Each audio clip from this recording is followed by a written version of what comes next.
Welcome back and thanks for staying with us. Let's continue to this now. Opposition parties in Botswana are complaining that they're not allowed access to voters' roll ahead of elections in the country. The leader of the Umbrella for Democratic Change, Adv Duma Boko, says the other issue is that parties were not allowed to observe the voter registration. Boko says attempts to get cooperation with the Electoral Commission in that country have not been successful.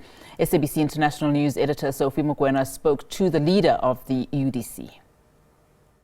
Botswana will be heading to elections later this year.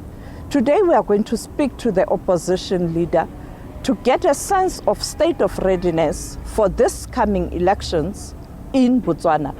Good afternoon, sir. Briefly tell us your party. Are you ready for elections? Have you been campaigning? Yes, we are ready. The campaign is on. It will continue until the day before the elections as the law requires. And the elections we expect will be held last week of October. And so we are ready. We are preparing ourselves even more. So what we will do in the coming days is to scale up our campaign and continue to reach out to even the most far-flung places in the country. So we are ready. In terms of state of readiness of the Electoral Commission in that country, the body that is supposed to ensure that elections are free and fair, are you happy with processes? Well, we are not. And there are many reasons why we are not. Number one, we faced a serious challenge during the voter registration exercise when we demanded that all the political parties and all interested players be allowed to observe the process of registration itself. The Independent Electoral Commission refused. We went to court to challenge, and we were saying the law does not prohibit, but the democratic ethic impels that we be allowed to observe. The courts took the view that we couldn't observe the registration process itself. That's the first problem. The second is that the so-called Independent Electoral Commission has refused to provide us with an electronic version of the voters' roll to enable us to undertake an extensive and thorough examination of the voters' roll, preferring to give us hard copies. And you can imagine having to examine mountains of paper in relation to slightly over 1 million voters. That's a huge challenge.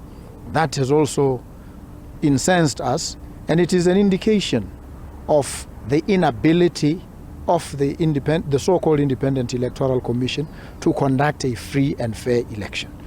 So it exposes their bias, it exposes the fact that they are not as independent as they purport. Have you engaged the Electoral Commission?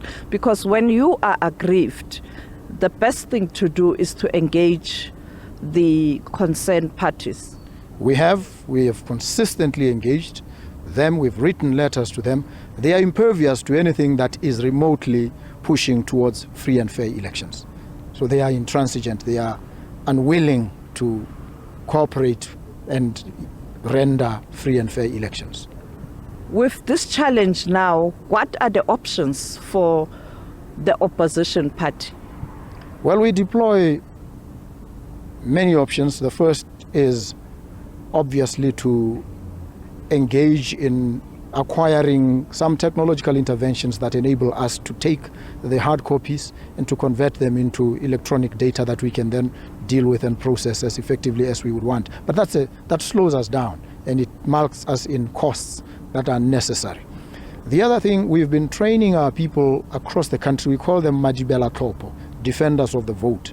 That is a very formidable contingent that is ready to ensure that there's effective monitoring of the electoral system and processes on the day of elections and all the way towards the counting and delivery of results.